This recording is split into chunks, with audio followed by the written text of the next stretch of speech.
Hello. Namaskar. Every day we have a spotlight interview with one of our experts. अभी हमने सुना doctor Sushma को जिन्होंने हमें पैलिएटिव केयर के बारे में बताया. Now we have with us another expert, Dr. Anil Kumar, who is the additional DDG in the Directorate General Health Services, Ministry of Health and Family Welfare. And sir will be talking to us about organ transplantation.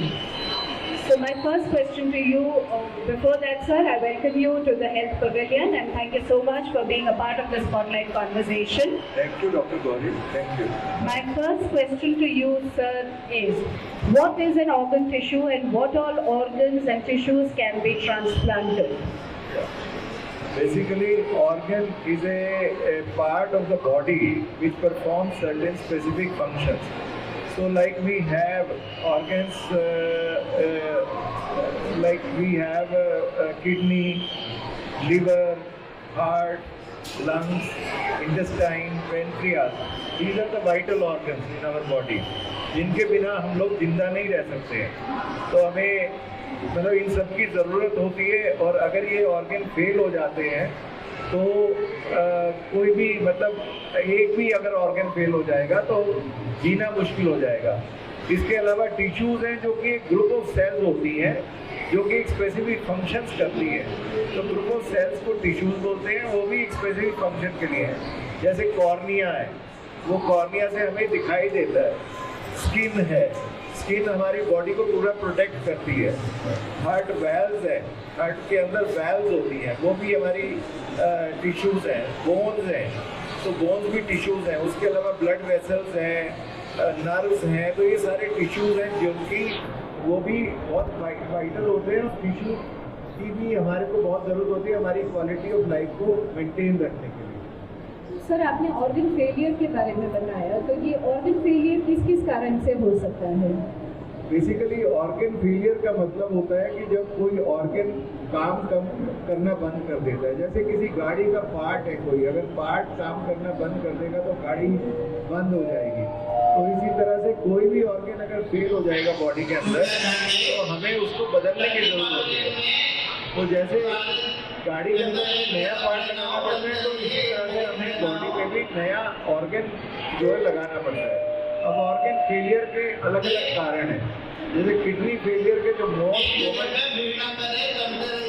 Most common कारण हमारे देश में kidney failure के जो है sugar की बीमारी है. एक तो डायबिटीज़ जिसको बोलते हैं हम लोग, एक हाइपरटेंशन है.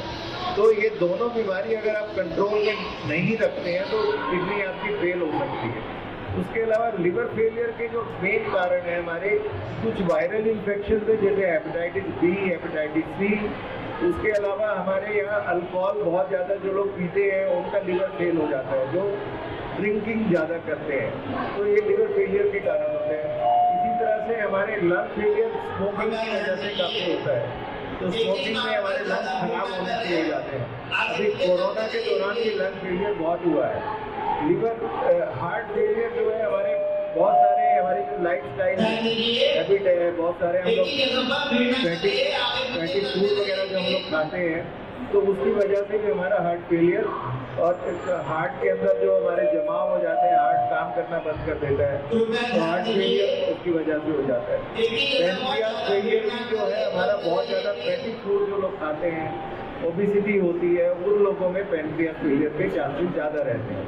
तो ये बहुत सारी बीमारियां हैं किडनी की और बहुत सारी ऑटोनोमस डिजीज होती हैं जिनकी वजह से किडनी में सूजन आ जाती है, किडनी फेल हो सकती है.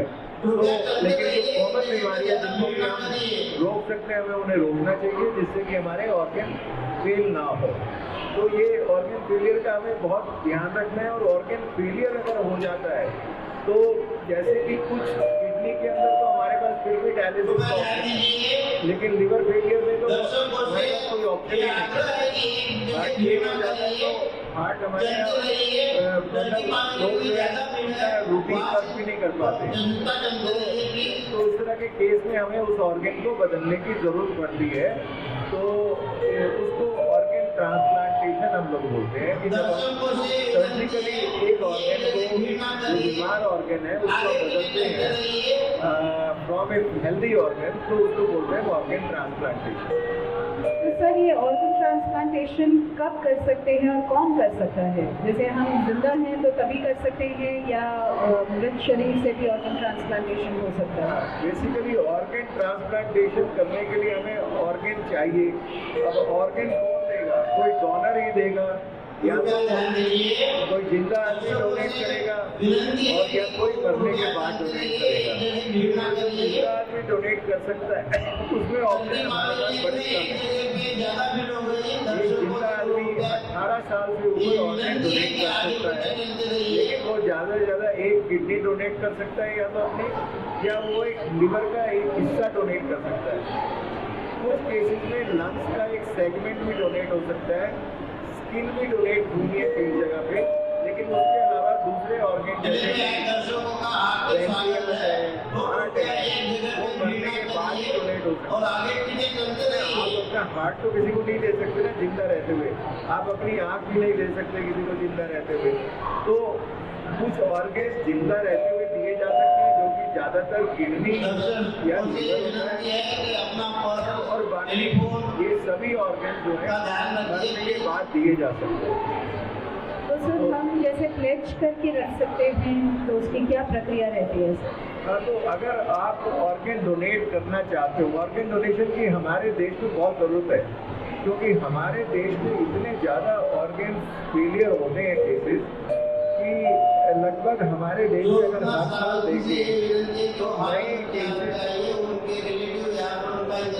2 लाख किडनी फेलियर के हर साल नए केस जुड़ जाते हैं हर साल, और हमारे यहाँ ट्रांसप्लांट हो पाते हैं सिर्फ 10,000 पूरे साल में किडनी ट्रांसप्लांट, और हमारे बाकी मरीजों को डायलिसिस में रखना पड़ता है।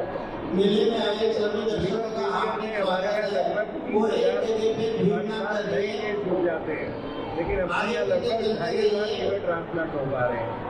हार्ट ट्रांसप्लांट लगभग जिनको ज़रूरत है, लगभग 50,000 लोग हर साल हार्ट ट्रांसप्लांट की ज़रूरत होती है, लेकिन हम सिर्फ 250 के लगभग हार्ट ट्रांसप्लांट हर साल कर पा रहे हैं। तो अभी क्यों नहीं कर पा रहे हैं हम लोग? क्योंकि हमारे यहाँ कोई ऑर्गन डोनेट नहीं कर रहा है। जो मरने के बाद डोनेशन हो सकता है वो नहीं हो रहा है। तो जो इसमें मेन जो प्रोग्राम भारत सरकार चला रही है, राष्ट्रीय कार्यक्रम नेशनल ऑर्गन ट्रांसप्लांट प्रोग्राम, उसका मकसद ये है कि जो लोग मरने के बाद ऑर्गन डोनेट कर सकते हैं वो ऑर्गन डोनेट करें, और जिन लोगों को ऑर्गन फेलियर हो चुका है उनके ऑर्गन ट्रांसप्लांट कर पाए। तो इसको ऊपर सभी समाज की जिम्मेदारी है कि जो जहाँ भी ऑर्गन डोनेशन पॉसिबल है, जिनके हेल्दी ऑर्गन्स हैं उनको हम लोग डोनेट करवाएं, और जिससे कि दूसरे लोग जिनके ऑर्गन फेलियर हो गए हैं उनको हम लोग उनकी जान बचा सकें। तो ये हमारी सबकी जिम्मेदारी है। तो ये इसी पे हम लोग कार्यक्रम राष्ट्र की तरफ से चल रहा है। तो सर अगर हमारे दर्शकों में और हम भी अगर इंटरेस्टेड हैं, तो अगर मैं आज डोनर बनना चाहती हूँ तो इसके लिए क्या प्रक्रिया है? मैं कैसे डोनर बन सकती हूँ? हाँ, उसके लिए जो ऑर्गन डोनेट करना चाहते हैं उसके लिए प्लेज करने के लिए हम एडवाइस करते हैं। प्लेज करने की जो एक शपथ लेने की मतलब प्रक्रिया है कि मैं मरने के बाद अपने ऑर्गन दान करूँगा, तो वो प्लेज करने की जो प्रक्रिया है, हमारी नोटो एक वेबसाइट है नोटो की, noto.gov.in, उसके ऊपर ऑनलाइन फैसिलिटी अवेलेबल है प्लेज करने के लिए। एक फॉर्म होता है, फॉर्म नंबर 7 बोलते हैं, जो हमारे ट्रांसप्लांट एक्ट में फॉर्म है, वो फॉर्म भी आप वहाँ से डाउनलोड करके भर के नोटो के ऑफिस में भेज सकते हैं। तो उससे आपका नाम डोनर की लिस्ट में जुड़ जाएगा कि आपने ये इच्छा जाहिर की है। फिर जो लोग ड्राइविंग लाइसेंस के लिए अप्लाई करते हैं, वहाँ आजकल पूछा जाता है क्या आप एक्सीडेंट होता है तो क्या आप ऑर्गन डोनेट करना चाहेंगी, तो उस समय भी आप यस कह सकते हैं। लेकिन आपको ये सब अपनी इच्छा जो जाहिर करते हैं प्लेटफॉर्म के माध्यम से, और प्लेटफॉर्म भरने के लिए आपकी फैमिली के भी 2 लोगों के मतलब एक फैमिली का मेंबर साइन करे एक आपका कोई और आपका फ्रेंड वगैरह साइन कर सकता है, 2 लोग साइन करें। आपका ये बहुत ज़रूरी है कि आपने ऑर्गन अपने प्लेज किए हैं और वो प्लेज करते हैं तो आपके फैमिली को पता होना चाहिए, ताकि आपकी मृत्यु के पश्चात वो आपकी इस इच्छा को पूर्ण करा सके। तो ये बहुत ज़रूरी है कि आप जब भी प्लेज करते हैं तो उसको अपने फैमिली को बताएं, और फैमिली को बताने के बाद में और उस एक नोटों की तरफ से आपको डोनर कार्ड भी दिया जाता है, जिसको कि आप अपने साथ में रख सकते हैं या अपने मोबाइल से शेयर कर सकते हैं। ई डोनर कार्ड होता है, दोनों तरह के डोनर कार्ड है, ई डोनर कार्ड भी है और फिजिकल डोनर कार्ड भी है। तो जैसा भी आप लेना चाहें मोबाइल पे रख सकते हैं। तो उससे ये होगा कि आपका ये पता लग जाता है कि भाई आपका नाम जुड़ जाता है कि आपने डोनेट किया हुआ है। तो अगर आपकी कभी भी मृत्यु होती है, ब्रेस्ट एंड डेथ वगैरह अस्पताल में होते हैं, तो उस समय आपके ऑर्गन दिए जा सकते हैं, दान हो सकते हैं, बशर्ते कि आपकी परिवार उस समय हाँ बोले। परिवार की सहमति बिल्कुल जरूरी है। अगर आपने प्लेज भी किया हुआ है तो भी आपकी फैमिली का कंसेंट लिया जाएगा। ऐसा नहीं है कि आपने प्लेज कर दिया तो आपने कोई डॉटेड लाइन पे साइन कर दिया तो भी आपका परिवार जब तक सहमत नहीं होगा तब तक ऑर्गन नहीं मिलेगा। यानी कि अगर सपोज मैंने प्लेज कर ही रखा है और मेरी मृत्यु के पश्चात अगर मेरी फैमिली ना चाहे तो भी ऑर्गन नहीं किए जा सकते। तो इसीलिए हम कहते हैं कि अगर आपने अपने प्लेज किया है और आप अपने अंग चाहते हैं कि आपकी मृत्यु के पश्चात आपके अंग दान हो जाए, किसी के काम आ जाए, तो आप अपने परिवार को पहले से बता के रखिए, ताकि कि वो उस समय जब आपकी मृत्यु होती है तो उस समय वो लोग आपको आपकी इच्छा है उसको पूर्ण भी कर सके, मतलब वो आपकी जो विश है उसको फुलफिल कर सके। सर, एज अ डोनर कोई ऐसा रिलीजियस इशू है या कहीं किसी रिलीजन से कोई हमें मनाही है या कुछ है ऑर्गन डोनेशन करने के लिए या ऑर्गन हार्वेस्टिंग करने के लिए? Are there any issues related to it? देखिए, there are no religious issues as far as we have talked to the religious leaders and बहुत सारे धर्म के जो गुरु व लोग होते हैं सबसे हमने बात की है। कोई भी धर्म का गुरु ऑर्गन डोनेशन को मना नहीं करता है, चाहे किसी भी धर्म का सवाल हो। तो इसमें कोई भी ये जो भ्रांति फैलाई जाती है कि कोई धर्म अलाउ नहीं करता ऑर्गन डोनेशन, ऐसा कुछ नहीं है। सारे धर्म ऑर्गन डोनेशन को प्रमोट करने के लिए बने हैं, और अगर किसी को कोई भी डाउट है वो अपने जो धर्म गुरु है उनसे बात कर सकते हैं और उसको क्लैरिफाई कर सकते हैं। तो अभी तक हमें कहीं भी किसी भी रिलीजन में ये लिखा हुआ नहीं मिला, चाहे वो इस्लाम हो, चाहे वो हिंदू रिलीजन हो, चाहे क्रिश्चियन रिलीजन हो, तो कोई भी रिलीजन है कहीं भी ये नहीं लिखा कि ऑर्गन डोनेशन नहीं होना चाहिए, और सब ऑर्गन डोनेशन को बढ़ावा देते हैं। तो हमें रिलीजन से कोई भी रिलीजन की तरफ से कोई भी दिक्कत नहीं है ऑर्गन डोनेशन सर, जैसा कि आपने कहा कि बहुत सारे ऑर्गन्स हैं और टिश्यूज हैं जो कि डोनेट किए जा सकते हैं और मृत्यु के पश्चात उसको हार्वेस्ट करना होता है, तो कोई स्पेसिफिक टाइम पीरियड है जिसके अंदर उसको जो है निकालना ज़रूरी है, वरना वो ट्रांसप्लांट करने के लायक नहीं बचेंगे? कुछ ऐसा अलग टाइम पीरियड है?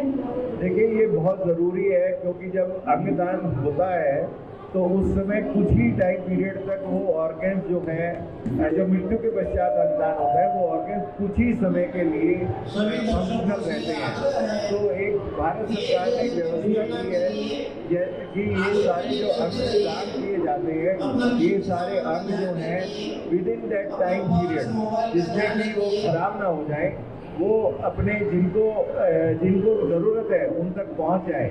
तो एक जो आदमी है मृत्यु के पश्चात लगभग 8 लोगों की जान बचा सकता है। वो अपनी मृत्यु के पश्चात 2 किडनी दे सकता है, 1 लीवर दे सकता है, 2 लंग्स दे सकता है, इंटेस्टाइन दे सकता है, पैनक्रियास दे सकता है और हार्ट दे सकता है। तो ये सारे जो ऑर्गन्स है इनसे लगभग एक आदमी के ऑर्गन डोनेशन से 8 से 9 लोगों की जान बच सकती है। उसके अलावा टिश्यू डोनेशन है, जैसे कॉर्निया है, हार्ट वेल्व है। अब किसी का कॉर्निया डोनेट करता है तो किसी को जिसको दिखता नहीं था उसको दिखने लग जाता है, तो उसका मतलब कितनी क्वालिटी ऑफ लाइफ इम्प्रूव हो जाती है। तो स्किन जो है वो बर्न्स वगैरह में यूज़ होती है, जहाँ लोग जल जाते हैं वहाँ पे सबसे बढ़िया ड्रेसिंग उसके लिए स्किन होती है।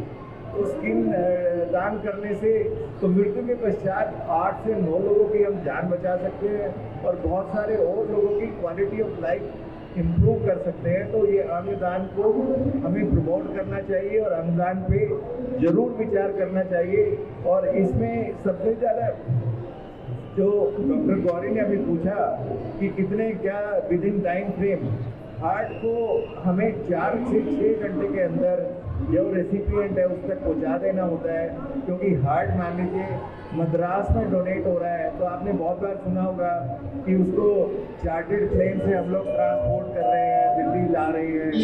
तो ये बहुत ज़रूरी होता है कि हमारे पास सभी लोगों का डाटा एडवांस में तैयार हो। इसी तरह से हार्ट के पास लंग्स जो है 4 से 8 घंटे का टाइम होता है। उसके अलावा इंटेस्टाइन जो है 6 से 10 घंटे में करनी होती है। फिर लीवर जो है 12 से 15 घंटे में लीवर जो है ट्रांसप्लांट हो जाना चाहिए निकलने के बाद। किडनी जो है उसको, किडनी का सबसे ज़्यादा होता है 24 से 48 घंटे तक हम किडनी को ट्रांसप्लांट कर सकते हैं निकालने के बाद डेड बॉडी से। और इससे पहले पेनक्रियास भी कर सकते हैं जो कि 12 से 24 घंटे में कर सकते हैं।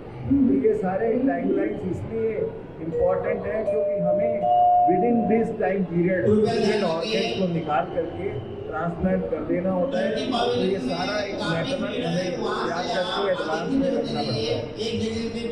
आखिर में आपसे मैं बस ये पूछना चाहूँगी कि अंगदान करने से किसी व्यक्ति को या उसके फैमिली को क्या बेनिफिट हो सकता है? देखिए, अंगदान जो है एक बड़ा पुण्य का काम है। इसमें बेसिकली हमारे कल्चर रहा है कि हम बहुत हमारे हिंदुस्तान के लोगों का ये कल्चर है कि हम दूसरों की मदद करना चाहते हैं। तो इसमें ये हम लोग कोई बेनिफिट ना ढूंढे, इसमें कोई हम ये ना सोचे। इसमें सबसे बड़ा बेनिफिट ये है कि हम अपने समाज की एक मदद कर रहे हैं। जो लोग अंग फेलियर से पीड़ित हैं उन लोगों को हम नया जीवन दे रहे हैं, उन लोगों की हम जान बचा रहे हैं। तो किसी की जान बचा देना और इतने सारे लोगों की जान बचा देगा, इससे बड़ा पुण्य का कार्य हमारे जो कल्चर में, हमारे समाज में किसी चीज़ को नहीं माना जाता। और हिंदुस्तान के जो लोग हैं वो पहले से इस कल्चर में पले बड़े हैं कि हमें दूसरों की मदद करनी है, हमें अपने से पहले दूसरों की मदद करनी है। तो हमें इसमें ध्यान रखना है कि अंगदान जो है हम करते हैं अपने जो जा रहा है तो उसकी जो इच्छा थी उसको पूर्ण कर रहे हैं हम। और किसी की इच्छा को पूर्ण करना एक बहुत बड़ा पुण्य होता है। प्लस उसके अलावा हम इतने लोगों की जान बचा रहे हैं, तो इससे बड़ा अचीवमेंट हमारे लिए क्या होगा। तो हमारे ये एक बहुत बड़ा अचीवमेंट है। फिर भी सरकार थोड़ा बहुत कोशिश करती है, लेकिन मेन चीज़ ये है कि क्योंकि एक दान है और दान को किसी चीज़ में, दान से को किसी भी चीज़ में तोला नहीं जा सकता, ना पैसे में ना किसी भी चीज़ में। तो उस चीज़ में दान को हमें दान की तरह ही देखते हैं। और एक ये सामाजिक हमारी जिम्मेदारी है। और जो लोग इतने, हम लोग हर साल लगभग 1.5 लाख लोग हमारे यहाँ एक्सीडेंट्स में मर जाते हैं। जो ज़्यादातर हेल्दी यंग अडल्ट होते हैं, उनके सिर्फ ब्रेन क्रश होता है, उनके बाकी जो ऑर्गन हैं, किडनी, लीवर, हार्ट, ये सब ठीक काम कर रहे होते हैं। तो इन लोगों को हम अगर इन ऑर्गन्स को निकाल करके हम दूसरों पर लगा पाएँ, अगर उनके परिवार वाले तैयार हो जाए, तो कितने लोगों की हम जान बचा पाएंगे। तो इस चीज़ पे हमें विचार करना ज़रूरी है। तो यही मैं आप सबसे अपील करूँगा कि इसमें अंगदान को बढ़ाएं, अंगदान पे विचार करें और अंगदान के लिए टैच करें। और मतलब एक आदमी खामोश होता है और इतने सारे खामोशी अनेक मुस्कान, आओ करें अंगदान। तो ये हमारा डोनेट ऑर्गन्स सेव लाइफ, ये हमारा एक मोटो है इस प्रोग्राम का। तो हमें सभी को इस अंगदान की मुहिम को आगे बढ़ाना है। और thank you so much sir, आपने बहुत अच्छे तरीके से बताया। I am sure all the participants who are out here will be able to understand and I think आज हम एक बहुत अच्छे मैसेज के साथ जा रहे हैं कि जीते जी भी हम दूसरों की मदद करें, लेकिन मृत्यु के पश्चात भी 8 लोगों को हम मदद कर सकते हैं अंगदान करके। एंड notu.gov.in में आप लॉग इन करके प्लेज फॉर्म को ज़रूर साइन करें और अपने परिवार वालों को ज़रूर बताएं कि हमें अंगदान करना है और कराना है। एक हमारा हेल्पलाइन नंबर भी है, वो मैं बता देता हूँ सभी के लिए। अगर जो भी अंगदान से कराना चाहते हैं या करना चाहते हैं या उसके बारे में कोई भी जानकारी लेना चाहते हैं तो ये गवर्नमेंट ऑफ इंडिया का टोल फ्री हेल्पलाइन नंबर है 1800-114770। तो ये टोल फ्री हेल्पलाइन 24 घंटे चलता है। इसको आप मैं नंबर रिपीट कर देता हूँ 1800-114770। इस टोल फ्री नंबर पे आप कॉल करके अंगदान के बारे में, अंग ट्रांसप्लांटेशन के बारे में, ऑर्गन ट्रांसप्लांटेशन या ऑर्गन डोनेशन के बारे में समस्त तरह की जानकारी हासिल कर सकते हैं। तो धन्यवाद। Thank you sir. मैं तहे दिल से डॉक्टर अनिल कुमार का शुक्रिया अदा करती हूँ।